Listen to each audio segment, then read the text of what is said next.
श्री संकष्टमोचन स्तोत्र सिंदूरपूर रुचिरो बलवीर्य सिंधु बुद्धि प्रभाव निधिरद्भुत वैभव श्री दीनार्तितावदहनो वरदो वरेण्यः संकष्टमोचन विभुस्तनुतां शुभं नः सोत्साहलंकित महार्णव पौरुष श्री लंकापुरी प्रहर प्रथित प्रभावः घोराहव प्रमथिता ऋचय प्रवीरः प्राभञ्जनिर्जयति मर्कट सार्वभौमः द्रोणाचलानयन वर्णित भव्य भूतिः श्रीराम लक्ष्मण सहायक चक्रवर्ती काशीस्थ दक्षिण विराजित सौधमल्लः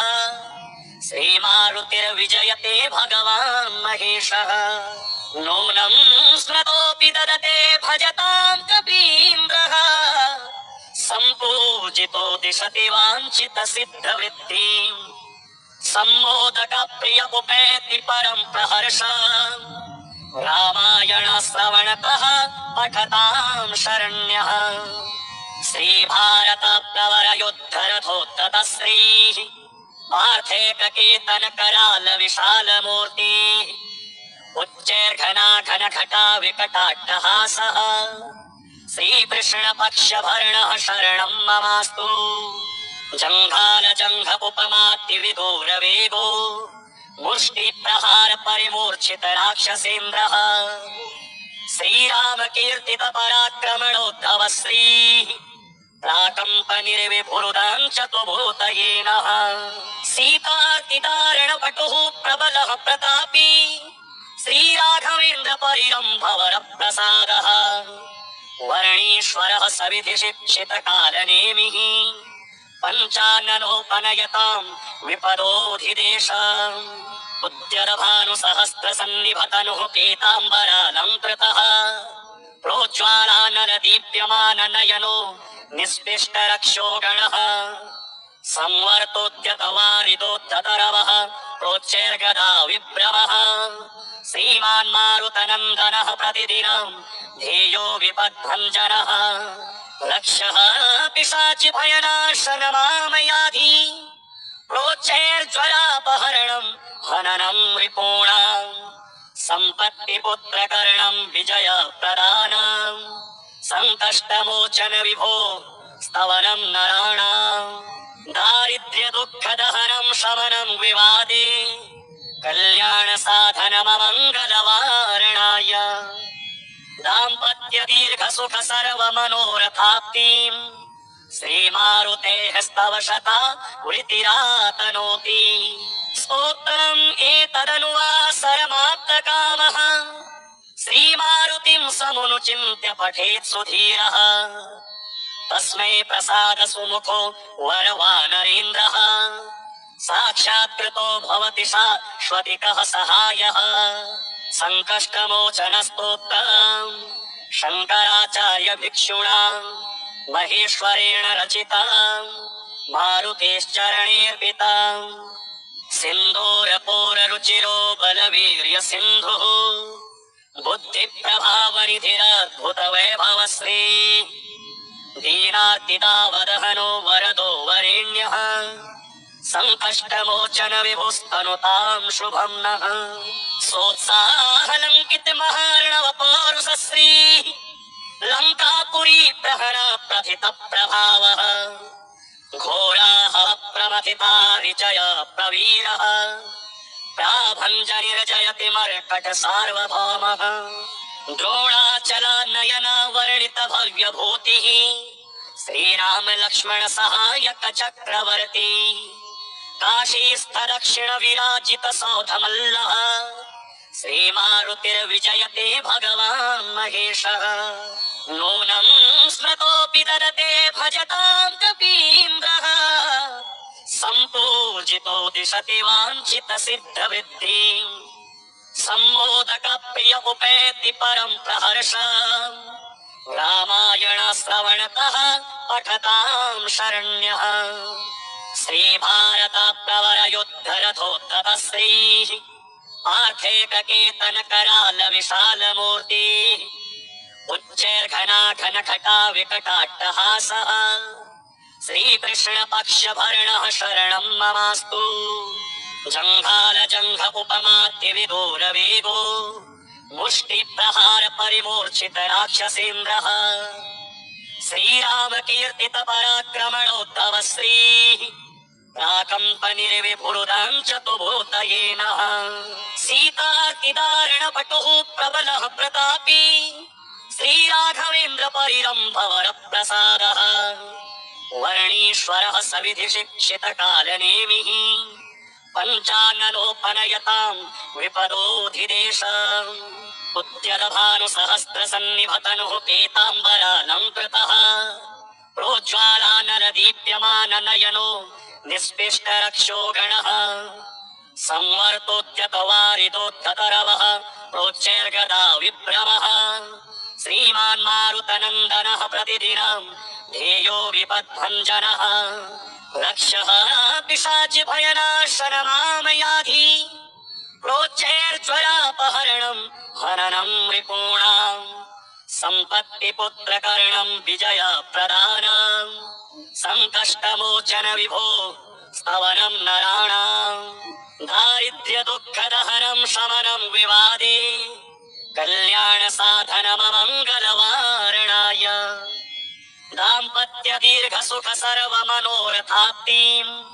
श्रीमारुतेः स्तवशता वृतिरातनोति स्तोत्रम् एतदनुवासरमाप्तकामः श्रीमारुतिं समुनुचिन्त्य पठेत् सुधीरः तस्मै प्रसाद सुमुखो वरवानरेन्द्रः साक्षात्कृतो भवति शाश्वतिकः सहायः सङ्कष्टमोचन स्तोत्रम् शङ्कराचार्य भिक्षुणा महेश्वरेण रचिताम् मारुतेश्चरणेऽर्पिताम् श्री संकष्टमोचन स्तोत्र सिन्दूरपूररुचिरो बलवीर्य सिन्धुः बुद्धिप्रभावनिधिरद्भुत वैभवश्री दीनार्तिदावदहनो वरदो वरेण्यः संकष्टमोचन विभुस्तनुतां शुभं नः सोत्साहलङ्कित महार्णव पौरुषश्री लङ्कापुरी प्रहर प्रथित प्रभावः घोराहव प्रमथिता ऋचय प्रवीरः प्राभञ्जनिर्जयति मर्कट सार्वभौमः द्रोणाचलानयन वर्णित भव्यभूतिः श्रीराम लक्ष्मण सहायक चक्रवर्ती काशीस्थ दक्षिण विराजित सौधमल्लः श्रीमारुतिर्विजयते भगवान् महेशः नूनं स्मृतोऽपि ददते भजतां कपीन्द्रः सम्पूजितो दिशति वाञ्छित सिद्धवृत्तिम् सम्मोदक प्रिय उपैति परं प्रहर्ष रामायण श्रवणतः पठतां शरण्यः श्रीभारत प्रवर युद्धरथोत्तत श्रीः पार्थेककेतन कराल विशाल मूर्ति उच्चैर्घनाघनघटा विकटाट्टहासः श्रीकृष्ण पक्षभरणः शरणं ममास्तु जङ्घालजङ्घ उपमात्यविदूरवेगो मुष्टिप्रहार परिमूर्छित राक्षसेन्द्रः श्रीरामकीर्तित पराक्रमणोद्धव श्रीः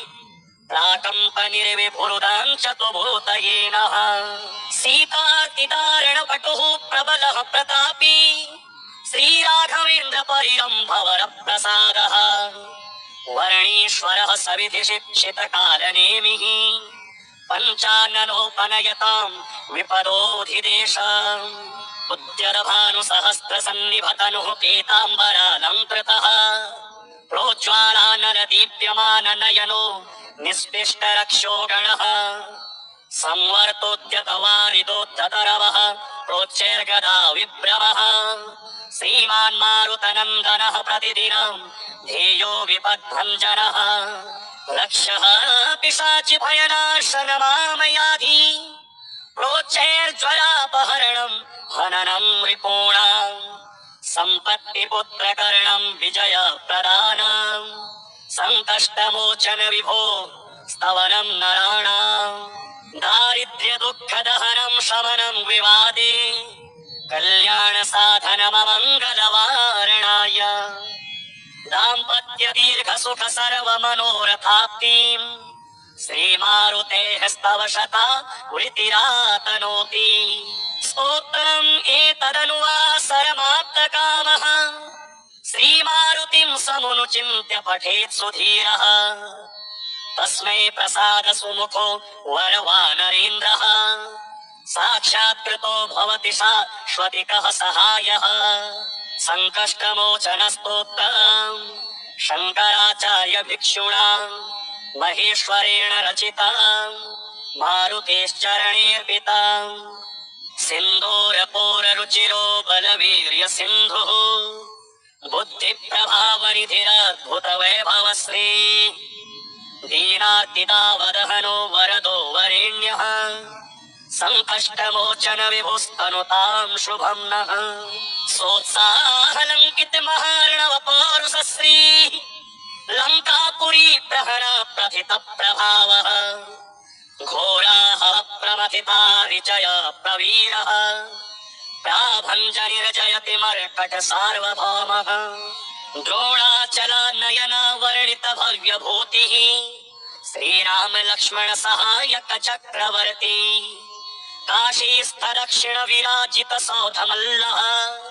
श्रीमारुतिर्विजयते भगवान् महेशः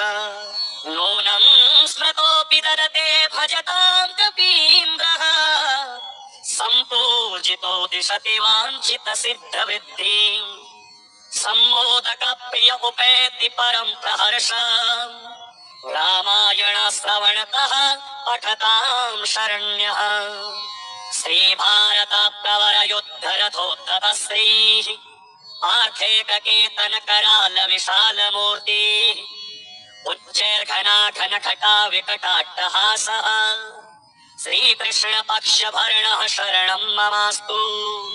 जंघाल जंघ उपमात्य विदूर वेगो मुष्टि प्रहार परिमूर्छित राक्षसेन्द्रः श्रीराम कीर्तित पराक्रमणोद्धव श्री प्राकम्पनिर्विभुरुदं चतुर्भूतयेनः सीतार्तिदारण पटुः प्रबलः प्रतापी श्रीराघवेन्द्र परिरम्भवर प्रसादः वर्णीश्वरः सविधि शिक्षित कालनेमिः पञ्चाननोपनयतां विपदोऽधिदेशम् उद्यतभानुसहस्र सन्निभतनुः पीताम्बरालङ्कृतः प्रोज्ज्वालानलदीप्यमान नयनो निस्पिष्ट रक्षो गणः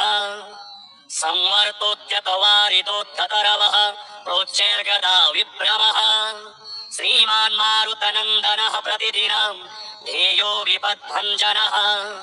रक्षः पिशाच भयनाशनमामयाधि प्रोच्चैर्ज्वरापहरणं हननं रिपूणां सम्पत्तिपुत्रकर्णं विजयप्रदानं संकष्टमोचन विभो स्तवनं नराणां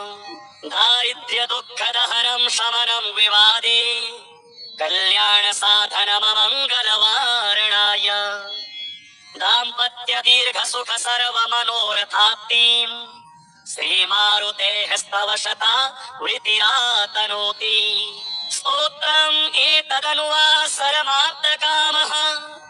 श्रीमारुतिं समुनुचिन्त्य पठेत् सुधीरः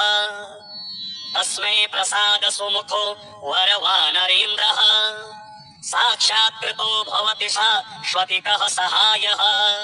संकष्टमोचन स्तोत्रम् शंकराचार्य भिक्षुणा महेश्वरेण रचितम् मारुतेश्चरणेऽर्पितम् श्री संकष्टमोचन स्तोत्रम्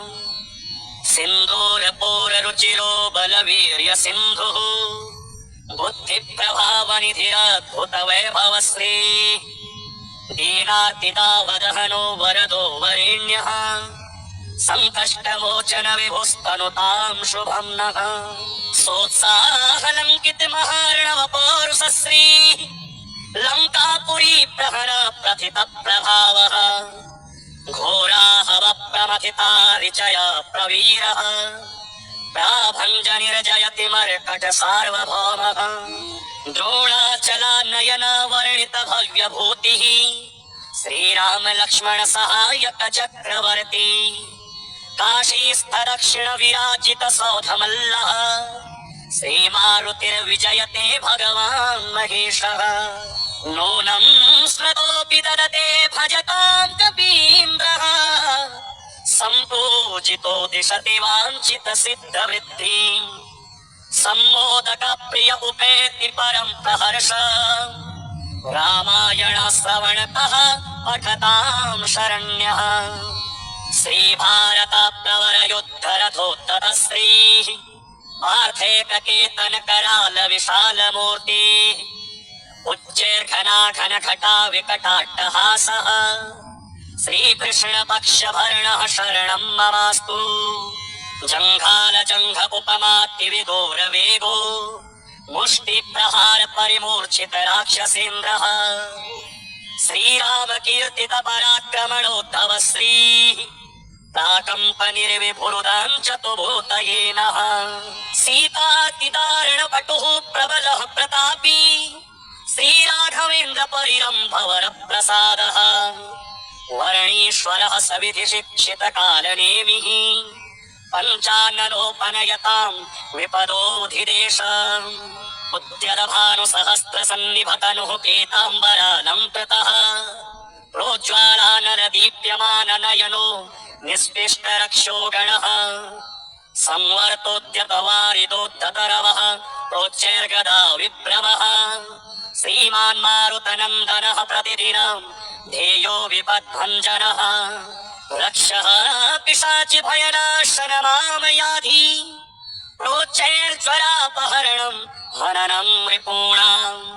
सम्पत्तिपुत्रकरणं विजय प्रदानम् संकष्टमोचन विभो स्तवनं नराणाम् दारिद्र्य दुःखदहनं शमनं विवादे कल्याण साधनममङ्गलवारणाय दाम्पत्य दीर्घ सुख सर्व मनोरथाप्तिम् श्रीमारुतेः स्तव शता उरितिरातनोति स्तोत्रम् एतदनुवासरमात्तकामः श्रीमारुतिं समुनुचिन्त्य पठेत् सुधीरः तस्मै प्रसाद सुमुखो वरवानरेन्द्रः साक्षात्कृतो भवति शाश्वतिकः सहायः संकष्टमोचनस्तोत्रम् शङ्कराचार्य भिक्षुणा महेश्वरेण रचितम् मारुतेश्चरणेऽर्पितम् सिन्दूरपूररुचिरो बलवीर्य सिन्धुः बुद्धिप्रभावनिधिरद्भुत वैभवश्री दीनार्तिदावदहनो वरदो वरेण्यः संकष्टमोचन विभुस्तनुतां शुभं नः सोत्साहलङ्कित महार्णव पौरुषश्री लङ्कापुरी प्रहर प्रथित प्रभावः घोराः प्रमथिता विजया प्रवीरः प्राभञ्जनिर्जयति मर्कट सार्वभौमः द्रोणाचलानयन वर्णित भव्यभूतिः श्रीराम लक्ष्मण सहायक चक्रवर्ती काशीस्थ दक्षिण विराजित सौधमल्लः श्रीमारुतिर्विजयते भगवान् महेशः नूनं स्मृतोऽपि ददते भजतां कपीन्द्रः सम्पूजितो दिशति वाञ्छित सिद्धवृद्धिम् सम्मोदक प्रिय उपेति परं प्रहर्ष रामायण श्रवणतः पठतां शरण्यः श्रीभारत प्रवर युद्ध रथोत्तत श्री पार्थेय केतन कराल विशाल मूर्ति उच्चैर्घना घन घटा विकटाट्टहासः श्रीकृष्ण पक्ष भरणः शरणं ममास्तु जंघाल जंघ उपमाति विदूर वेगो मुष्टि प्रहार परिमूर्छित राक्षसेन्द्रः श्रीराम कीर्तित पराक्रमणोद्धव श्री प्राकम्पनिर्विभुरुदां चतुर्भूतयेनः सीतातिदारण पटुः प्रबलः प्रतापी श्रीराघवेन्द्र परिरम्भवर प्रसादः वर्णीश्वरः सविधि शिक्षितकालनेमिः पञ्चाननोपनयताम् विपदोऽधिदेश उद्यदभानुसहस्रसन्निभतनुः पीताम्बरालङ्कृतः प्रोज्ज्वालानलदीप्यमाननयनो निस्पिष्टरक्षो गणः संवर्तोद्यतवारितोद्धतरवः प्रोच्चैर्गदा विभ्रमः श्रीमान् मारुतनन्दनः प्रतिदिनम् ध्येयो विपद्भञ्जनः रक्षः पिशाचि भयनाशनमामयाधि प्रोच्चैर्ज्वरापहरणम् हननम् रिपूणाम् सम्पत्तिपुत्रकरणम् विजयप्रदानम् सङ्कष्टमोचन विभो स्तवनम् नराणाम् दारिद्र्यदुःखदहनम् शमनम् विवादे कल्याणसाधनममङ्गलवारणाय दाम्पत्यदीर्घसुख सर्वमनोरथाप्तिम् श्रीमारुतेः स्तवशता वृत्तिरातनोति स्तोत्रम् एतदनुवासरमाप्तकामः श्रीमारुतिम् समुनुचिन्त्य पठेत् सुधीरः तस्मै प्रसाद सुमुखो वरवानरेन्द्रः साक्षात्कृतो भवति शाश्वतिकः सहायः सङ्कष्टमोचनस्तोत्रम् शङ्कराचार्य भिक्षुणा महेश्वरेण रचितम् मारुतेश्चरणीर्पितम् वीर्यसिन्धुः बुद्धिप्रभावनिधिरद्भुतवैभवश्री दीनार्तितावदहनो वरदो वरेण्यः सङ्कष्टमोचन विभुस्तनुताम् शुभम् नः सोत्साहलङ्कित महार्णव पौरुषश्री लङ्कापुरी प्रहर प्रथित प्रभावः घोराहव प्रमथिता ऋचया प्रवीरः प्राभञ्जनिर्जयति मर्कट सार्वभौमः द्रोणाचल नयन वर्णित भव्यभूतिः श्रीराम लक्ष्मण सहायक चक्रवर्ती काशीस्थ दक्षिण विराजित सौधमल्लः श्रीमारुतिर्विजयते भगवान् महेशः नूनं स्मृतोऽपि ददते भजतां कपीन्द्रः सम्पूजितो दिशति वाञ्छित सिद्धवृत्तिम् सम्मोदक प्रिय उपेति परं प्रहर्ष रामायण श्रवणतः पठतां शरण्यः श्रीभारत प्रवर युद्धरथोत्ततश्रीः पार्थेक केतन कराल विशाल मूर्ति उच्चैर्घनाघन घटा विकटाट्टहासः श्रीकृष्ण पक्ष भरणः शरणं ममास्तु जङ्घाल जङ्घकुपमात्ति विदूर वेगो मुष्टि प्रहार परिमूर्छित राक्षसेन्द्रः श्रीराम कीर्तित पराक्रमणोद्धव श्री प्राकम्पनिर्विभुरुदां चतुर्भूतये नः सीतार्तिदारण पटुः प्रबलः प्रतापी श्रीराघवेन्द्र परिरम्भवर प्रसादः वर्णीश्वरः सविधि शिक्षित कालनेमिः पञ्चाननोपनयताम् विपदोऽधिदेश उद्यदभानुसहस्रसन्निभतनुः पीताम्बरालङ्कृतः प्रोज्ज्वालानलदीप्यमाननयनो निस्पिष्टरक्षो गणः संवर्तोद्यतवारिदोद्धतरवः प्रोच्चैर्गदा विभ्रमः श्रीमान् मारुतनन्दनः प्रतिदिनम् ध्येयो विपद्भञ्जनः रक्षः पिशाचि भयनाशनमामयाधि प्रोच्चैर्ज्वरापहरणम् हननम् रिपूणाम्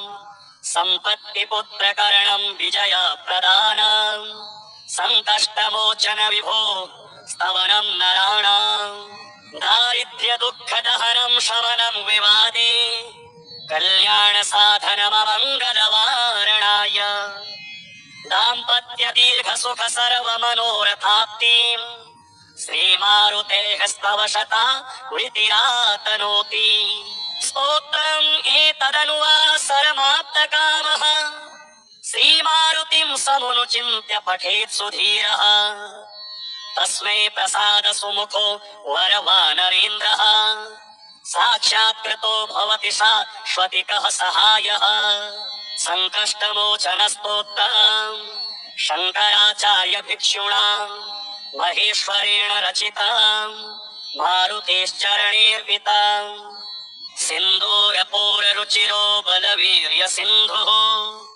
बुद्धिप्रभावनिधिरद्भुत वैभवश्री दीनार्तितावदहनो वरदो वरेण्यः संकष्टमोचन विभुस्तनुताम् शुभं नः सोत्साहलङ्कित महार्णव पौरुषश्री लङ्कापुरी प्रहण प्रथित प्रभावः घोराः प्रमथिता ऋचया प्रवीरः प्राभञ्जनिर्जयति मर्कट सार्वभौमः